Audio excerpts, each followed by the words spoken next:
bienvenue sur cette vidéo. Alors moi c'est Cindy et sur cette chaîne, je te partage des conseils pour prendre soin de ta santé physique, émotionnelle et psychique pour t'aider à guérir des TCA et reprendre confiance en toi. Coucou tout le monde, j'espère que vous allez bien et j'espère que vous allez de mieux en mieux. Alors aujourd'hui, je suis super contente de vous proposer un nouveau format de vidéo sur cette chaîne. Voilà, qui je pense va être une manière un peu plus légère d'aborder les TCA. Voilà, je trouve que c'est intéressant en fait d'en apprendre plus sur le parcours de nos stars préférées qui ont combattu les TCA. Voilà, ça permet de s'identifier et de donner du courage et voilà, et au final de connecter avec des célébrités qu'on aime bien. Donc c'est une idée qui me vient à la base de la chaîne Gossip Gloss que j'aime énormément et que j'ai découvert il n'y a pas très longtemps parce qu'à la base je suis pas du tout sur ce genre de chaîne. Quand je vais sur YouTube, je regarde des tutoriels ou plutôt des vidéos qui vont m'apprendre des choses et là je suis tombée sur ces vidéos. Et en fait, c'est des vidéos où elle raconte la vie des stars, mais plein de stars de mon époque. Je parle comme si j'étais vieille, je suis de 92, je ne suis pas vieille, mais voilà, de tout ce qui est Hilary Duff, Lindsay Lohan, les jumelles Olsen, enfin voilà, toutes ces petites stars que j'aimais vraiment trop à l'époque. Et j'ai vraiment beaucoup de plaisir à l'écouter. Je trouve voilà, qu'elle a une manière très bienveillante de raconter les choses. Elle essaye de raconter de manière la plus objective possible. Et du coup, ça m'a donné l'idée de vous raconter un petit peu le combat des stars, de nos stars préférées qui contre leur TCA. Et du coup, voilà, je trouve que c'est une manière assez sympa d'aborder les TCA sans que ce soit trop lourd et en même temps, ça donne de l'inspiration de voir comment ces stars en sont sorties. Donc voilà, j'espère que ça va vous plaire. Et puis on ouvre le bal avec Lily Collins, voilà, une actrice que j'aime beaucoup, que j'ai découverte dans Emily in Paris. Donc c'est parti. Alors de son vrai nom, Lily Jane Collins est née le 18 mars 1989 à Guildford, donc en Angleterre, contrairement à ce qu'on pourrait croire avec la série, elle n'est pas américaine, même si elle a vécu la plus grande partie de sa vie aux États-Unis. Et pour celles qui ne savaient pas, elle est la fille de Phil Collins, voilà, et de Jill Tavelman. J'ai appris ça il y a vraiment pas longtemps, j'ai jamais tilté Collins, fille de Phil Collins, non. Et du coup, on la connaît notamment pour sa carrière d'actrice. Alors moi, c'est vraiment dans la série Emily in Paris que je l'ai connue. En revanche, elle a joué dans plein de films et depuis son plus jeune âge. Donc elle a commencé à jouer à l'âge de 2 ans dans la série Quoi de neuf Docteur, mais elle a également joué donc dans le film The Blind Side en 2009 et c'est vraiment le film qui l'a révélée. Elle a joué dans Love Rosie avec Sam Claflin, je suis pas sûre du nom. Elle a joué aussi dans Identité secrète avec Taylor Lautner, le loup-garou Twilight. Elle a joué aussi dans le film sur le tueur en série Ted Bundy, donc avec Zac Efron. Enfin voilà, elle a joué dans plein de films. Et elle a notamment joué aussi donc, dans un film qui s'appelle To the Bone, donc qui est une production Netflix. Et je reviendrai à la fin de cette vidéo sur ce film. Comment vous dire, c'est un film où elle interprète le rôle d'une jeune femme qui souffre d'anorexie.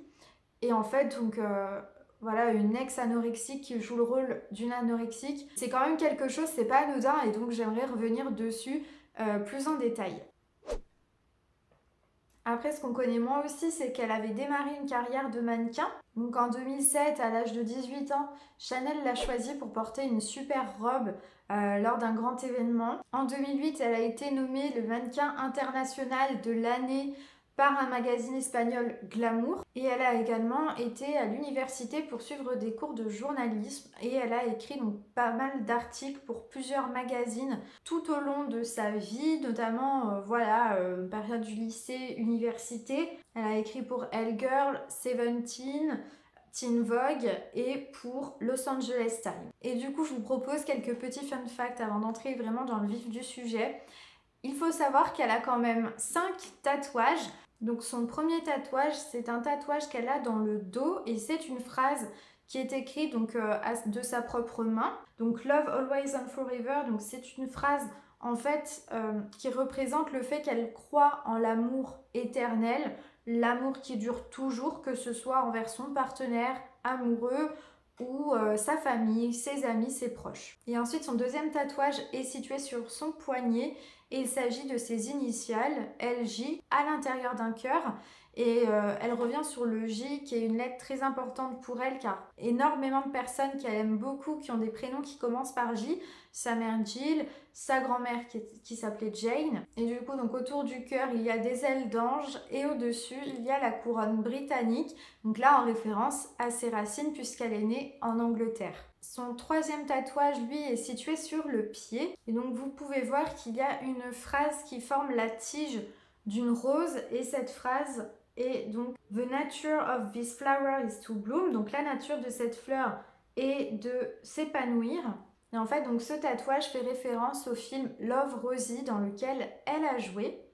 Donc vous allez voir que de toute façon tous ces tatouages ont une signification, soit en rapport avec sa vie, soit en rapport avec ses films. Donc après elle a un quatrième tatouage qui est situé donc sur le côté de la poitrine, où on voit une ballerine assise sur une lune, soufflant sur un pissenlit. Et juste à côté, donc il y a la phrase True delicacy is not a fragile thing. Je suis désolée pour mon accent, hein, il est pas ouf. Et du coup, donc sur ce tatouage, cette ballerine, elle représente sa grand-mère qui a fait de la danse. Donc la lune, elle est là en référence à une phrase qu'elle a beaucoup dite à ses proches, notamment à ses parents. I love you to the moon and back. Et du coup, donc cette phrase qui montre que la délicatesse ne veut pas dire fragile, pour elle, c'est vraiment une preuve de sa résilience. À chaque fois qu'elle regarde ce tatouage, elle se rappelle sa propre résilience. Et enfin, donc son cinquième et dernier tatouage est situé donc dans le dos sous la phrase du premier, représente donc une jeune femme, une jeune fille qui s'enlace et qui est assise sur un nénuphar. Donc pour la petite histoire, nénuphar en anglais se dit water lily. Voilà, et en fait c'est un tatouage qu'elle a fait juste après avoir tourné dans le film To the Bone, qui est un film du coup sur l'amour et l'acceptation. Et maintenant donc un petit mot quand même sur son enfance, histoire de poser un petit peu les bases et voir un peu qu'est-ce qui aurait pu jouer sur le développement de ces TCA. Alors il faut savoir déjà que ses parents ont divorcé quand elle avait 5 ans et que suite à ce divorce, son père est allé vivre en Suisse où il est resté pendant plus d'une vingtaine d'années et sa mère et elle ont emménagé à Los Angeles. Donc en fait, elle n'a pas beaucoup vu son père et c'est quelque chose qui lui a beaucoup manqué, qui lui a fait beaucoup de mal. Voilà, et comme elle le dit, c'est vrai que les filles, on a tendance à vouloir être un petit peu la petite fille parfaite de notre papa, mais du coup, je pense que du fait de voir très peu souvent son père, ça a été exacerbé. Et elle voulait vraiment lui montrer à quel point c'était la jeune petite fille vraiment parfaite, le rendre fier, elle voulait qu'il lui fasse des compliments, elle voulait vraiment briller à ses yeux. Mais voilà, pour elle, c'était vraiment difficile à gérer le fait qu'il soit loin, le fait de ne pas le voir. Et justement, en fait, elle le vivait aussi mal parce qu'elle ne pouvait absolument pas contrôler cette situation. Et cette notion de contrôle, on va y revenir plus tard. En tout cas, du côté de la vie avec sa maman, elle a vraiment une relation très fusionnelle avec sa maman. Elle dit que c'est sa meilleure amie et elles ont fait beaucoup de voyages ensemble, mais vraiment des voyages en mode road trip, apprendre à attraper des scorpions, voilà, des choses comme ça. Et elles ont voyagé partout dans le monde. Et du coup, à part ça, dans l'enfance, il n'y avait pas grand-chose à signaler. À part, voilà, elle a fait face quand même à des petites moqueries, notamment quand elle est arrivée à Los Angeles avec son mignon petit accent british. Voilà, elle dit que les autres enfants se sont un petit peu moqués d'elle et tout ça, donc elle a essayé de très très vite imiter l'accent américain pour se fondre dans la masse. Et finalement, elle arrive quand même facilement à retrouver son accent british. Et le fait de pouvoir jongler entre les deux accents, elle dit que maintenant, ça l'aide beaucoup dans ses films en fonction du rôle qu'elle interprète. Et ses sourcils, alors ses sourcils qui maintenant représentent les sourcils parfaits de la mode du moment, on va dire. Enfin, c'est vrai, elle a vraiment des jolis sourcils bien dessinés, bien remplis. Et à l'époque, comme elle dit, c'était pas la mode. Alors en primaire, comme elle dit, elle se souciait pas vraiment de son apparence physique, mais elle voyait très bien que ses sourcils étaient quand même plus épais que ses copines et voilà, même si elle voyait qu'elle n'était pas normale en quelque sorte, c'était pas non plus un gros complexe. C'est qu'après, au collège, qu'elle a commencé à complexer beaucoup dessus et du coup, donc à part ces petits complexes, petites moqueries, C'est vraiment une enfant qui a la joie de vivre, qui est très gentille, qui aime complimenter les gens, même les personnes qu'elle ne connaît pas, les inconnus dans la rue. Et par rapport à la nourriture, elle aime ça, elle adore les plats que lui prépare sa maman. Pour elle, elle associe vraiment la nourriture à la convivialité et au bon moment passé avec ses proches. Donc pour elle, la nourriture, c'est vraiment super en fait. C'est vraiment quelque chose qu'elle aime beaucoup. Elle est vraiment bonne vivante en fait. C'est à 16 ans du coup que tout se complique. À ce moment-là, son père est en train de divorcer de sa belle-mère et c'est quelque chose qui la travaille beaucoup à ce moment-là. Et à côté, elle a du mal à trouver l'équilibre entre ses cours où elle a beaucoup de travail, sa carrière de mannequin qui débute et sa carrière d'actrice où, pareil, elle continue à aller à des cours de comédie et sa vie sociale. Voilà, elle a vraiment du mal à trouver l'équilibre entre tout ça. Du mal à trouver l'équilibre entre ces deux carrières qui reposent toutes deux quand même sur son physique. Et du coup, elle a l'impression de ne plus rien contrôler autour d'elle. Et ce manque de contrôle, en fait, c'est de ce que j'ai pu comprendre, ce qui a vraiment ce qui l'a fait tomber dans les TCA. En fait, jusque-là, elle avait toujours pratiqué son sport en équipe. Et en fait, elle va se mettre à pratiquer son sport toute seule. Et voilà, le sport, ça devient vraiment sa libération, le moment où elle peut se défouler, où elle peut se faire du bien, quand elle transpire et tout. Voilà, elle sent que ça bosse dur, qu'elle a le contrôle et du coup, c'est super. Sauf que du coup, ça en devient vraiment une obsession et dès qu'elle rate un cours, elle se sent vraiment pas bien, elle culpabilise et du coup ce contrôle, elle va l'appliquer aussi envers la nourriture où elle va commencer à compter toutes ses calories, regarder les macronutriments de chaque aliment qu'elle mange. Elle va jamais dévier du menu qu'elle avait prévu. Quand elle a faim, elle va mâcher des chewing-gums, plusieurs paquets par jour. Elle va devenir accro au café aussi. Quand elle rentre des cours, elle va prendre un léger goûter, mais elle va vite aller l'éliminer après au sport. Et le soir, donc, c'est sa maman qui cuisine et elle qui avait toujours adoré les plats de sa maman, eh bien, elle va lui demander à chaque fois de faire tout le temps le même plat parce qu'elle connaît le nombre de calories dans ce plat et si sa maman improvise ou fait un autre repas, là, elle fait une crise de panique, mais à l'intérieur, elle essaie vraiment toujours de vraiment bien camoufler les choses. Donc en fait, sa maman, à aucun moment elle va se rendre compte que sa fille est anorexique. Et quand elle va au resto, eh bien là elle fait en sorte de choisir le plat le moins calorique, le plus healthy, pour pouvoir le manger en entier. Parce que là encore, en fait, comme elle dit, c'est que elle a toujours eu l'habitude de finir son assiette. Elle a vraiment la sensation d'être remplie physiquement et mentalement quand elle finit son assiette. Et du coup, si elle allait au resto sans finir son plat, elle savait qu'elle allait attirer les soupçons. Donc voilà, elle faisait vraiment en sorte de prendre le plat le plus healthy quoi. Et du coup, ses proches se rendent pas compte qu'elle est malade parce qu'elle n'a pas perdu d'un seul coup. Ça arrivait progressivement. Et en plus, comme elle dit, elle le cachait bien. Et voilà, et du coup, quand elle commence à perdre, elle se sent flattée des regards qu'on pose sur elle ou des compliments qu'elle peut recevoir. Et à côté de ça, si on lui dit qu'elle est trop maigre, elle en fait elle se dit que c'est tout simplement de la jalousie de la personne, que elle pense que tout le monde a envie d'être maigre comme elle, d'être svelte comme elle, et en fait voilà, elle pour qui la nourriture était une vraie source de plaisir, c'est vraiment devenu une punition, une source d'angoisse parce qu'elle n'avait plus qu'un focus en tête, c'était d'être la plus maigre possible. Puis voilà, physiquement elle allait très mal parce qu'elle était devenue accro aux pilules amaigrissantes et aux laxatifs. Et en fait, les pilules, comme ça accélère le rythme cardiaque, ça lui provoquait les pires migraines possibles. Donc voilà, elle était vraiment pas dans un bon état, quoi. Et en fait, au bout d'un moment, à force de se restreindre, elle avait vraiment très très faim et en fait, elle a commencé à perdre le contrôle et à faire des crises.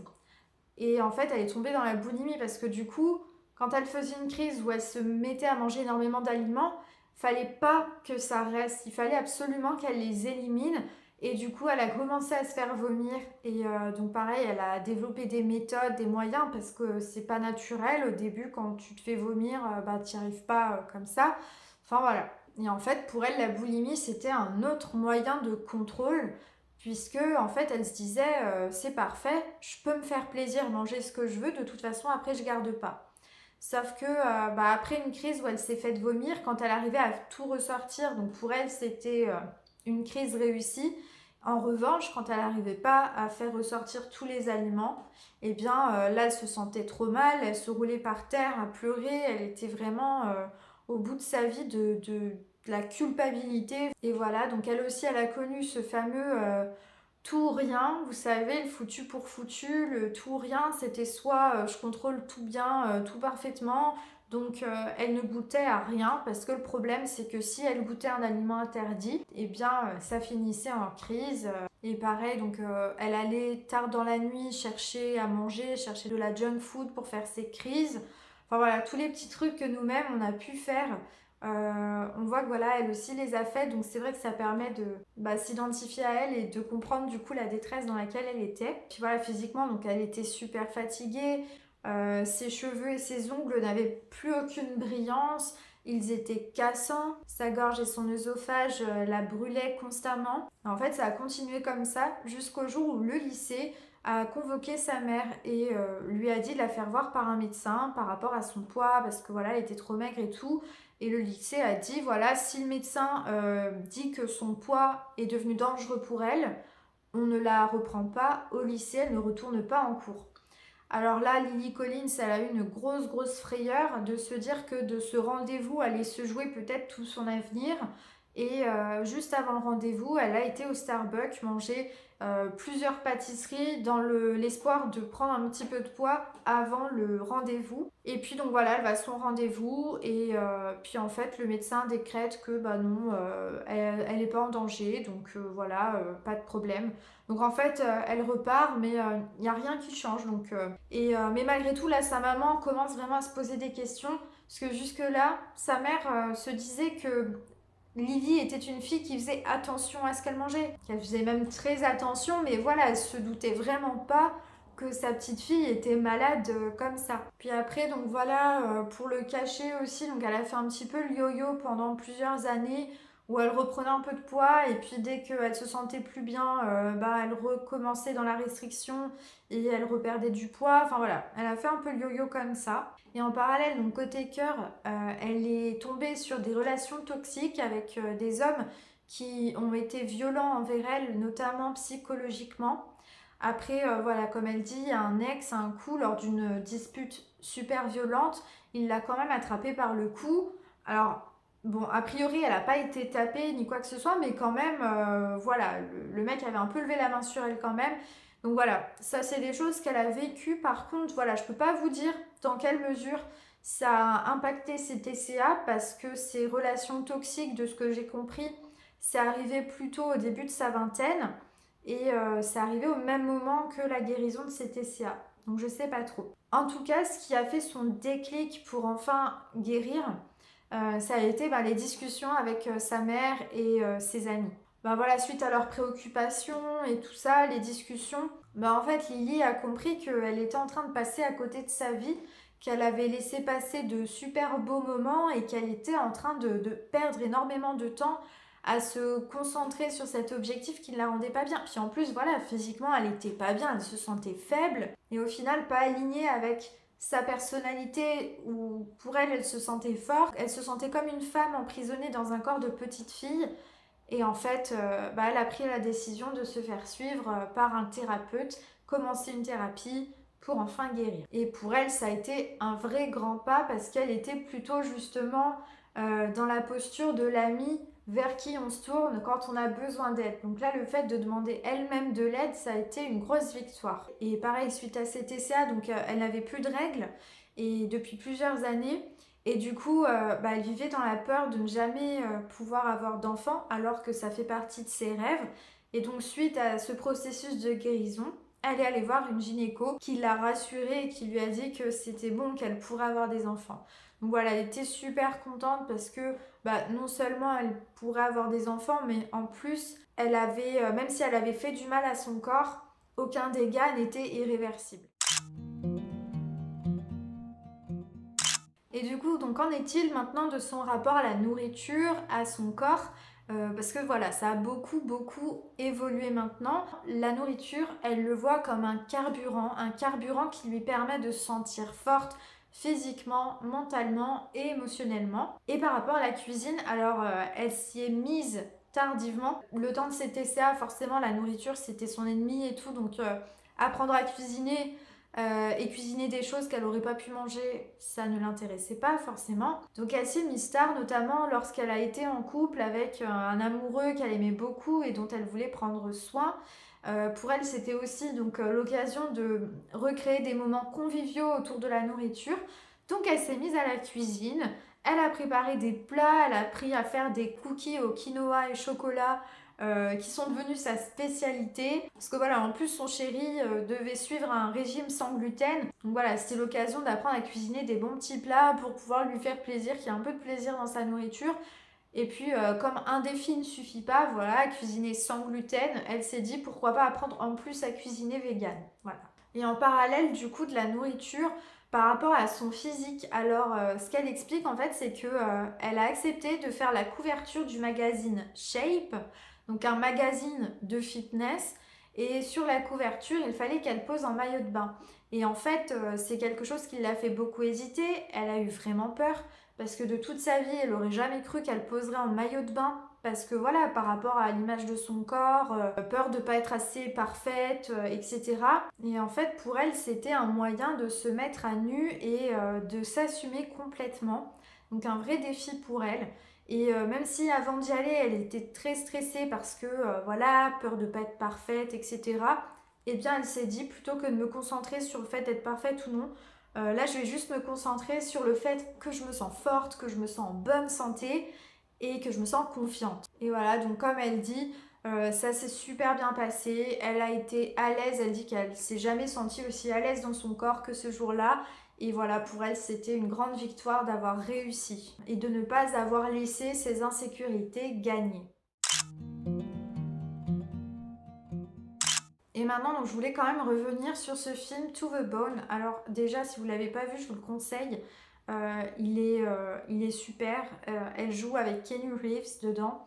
Et vraiment, il est hyper touchant. Je vous le conseille. Donc voilà, en tout cas, elle dit que cette expérience, ça a été à la fois la plus terrifiante et la plus belle de toutes. Donc à l'époque où elle réfléchissait à si elle allait accepter ou pas le rôle, quand elle s'imaginait jouer ce rôle de Hélène qui est anorexique, elle en avait elle en avait la nausée en fait parce que ça la replongeait dans son propre passé. En plus voilà, elle savait qu'elle allait devoir perdre beaucoup de poids pour le rôle et bah voilà, elle avait quelques craintes parce que même si ça allait être très encadré, bah voilà, elle savait qu'il allait falloir à nouveau se restreindre, faire preuve de discipline. Puis voilà, elle avait peur du coup des effets sur sa santé mentale et de peut-être retomber dans ses travers, que peut-être ça réveillerait des choses endormies en elle.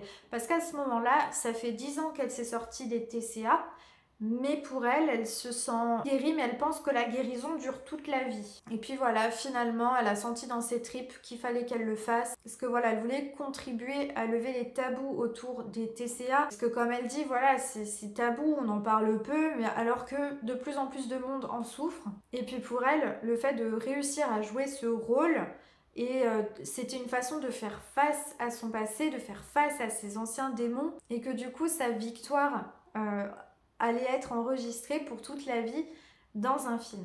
Et voilà, du coup, donc elle a été super contente de tourner ce film, mais tout s'est passé un peu vite. À la fin du tournage, un mois après, elle était en Corée du Sud pour tourner un autre film, Okja. Et voilà, donc elle savait que reprendre du poids allait prendre du temps. Elle avait prévenu ses proches, mais elle a été vraiment très très frustrée parce que elle s'attendait à ce que sa famille s'inquiète. Par contre, elle s'attendait pas à ce que les gens de l'industrie du cinéma s'en inquiètent autant et personne voulait d'elle dans les autres projets parce qu'elle était maigre et qu'ils ne voulaient pas prôner la maigreur.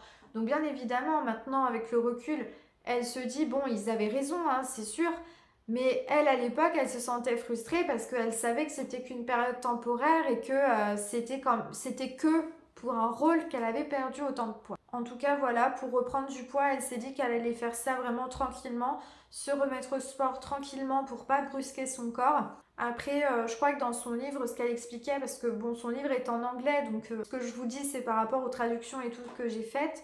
Mais voilà, moi de ce que j'ai compris, c'est qu'elle avait peur peut-être de reprendre trop vite ou de pas, en tout cas de pas forcément récupérer son corps d'avant. Et là encore, en discutant avec sa mère et avec ses proches, on l'a beaucoup rassurée, on l'a beaucoup soutenue et en fait, elle a réalisé qu'il fallait pas qu'elle se concentre sur le corps et les kilos qu'elle voulait récupérer, mais que là encore, il fallait qu'elle se reconnecte à ses sensations et du coup, qu'elle se dise qu'elle allait récupérer la bonne santé, qu'elle allait revenir à un corps où elle se sent en bonne santé, où elle se sent forte et tout ça. Voilà, c'est tout pour cette vidéo. J'espère qu'elle vous a plu. Mais en tout cas, j'ai pris vraiment beaucoup de plaisir à faire ces recherches, à lire son livre Unfiltered. Parce que voilà, c'est une actrice que j'aime vraiment beaucoup. Je trouve qu'elle dégage vraiment de la fraîcheur, des bonnes énergies, de la bienveillance. Donc c'est tout ce que j'aime. Et voilà, je trouve qu'elle est hyper inspirante, elle est très courageuse, que voilà, malgré son apparence un peu toute mignonne, toute gentille, elle a vraiment beaucoup de force en elle. Et je trouve que son déclic est super inspirant parce qu'il est simple. Alors, je mets des guillemets, simple dans le sens où elle n'a pas attendu d'être en danger de mort imminente, où elle n'a pas attendu un drame pour avoir ce déclic de guérir. Parce que c'est vrai que du coup, ce qui est dommage, enfin, c'est pas dommage, on a tous nos déclics au moment où il le faut, mais du coup, l'avantage pour elle, c'est qu'elle a pu avoir ce déclic avant qu'il lui arrive quelque chose de grave et d'irréversible. Je trouve que c'est inspirant en ça et j'espère qu'elle va vous donner du coup de la force pour vous en sortir vous aussi, parce que vous le pouvez et voilà, vous en sortir dans la meilleure santé possible, c'est tout ce que je vous souhaite. Donc voilà, j'espère vraiment que ça vous a plu, n'hésitez pas à dire en commentaire si vous avez aimé et puis on se retrouve très vite pour une prochaine vidéo. Prenez bien soin de vous, bye.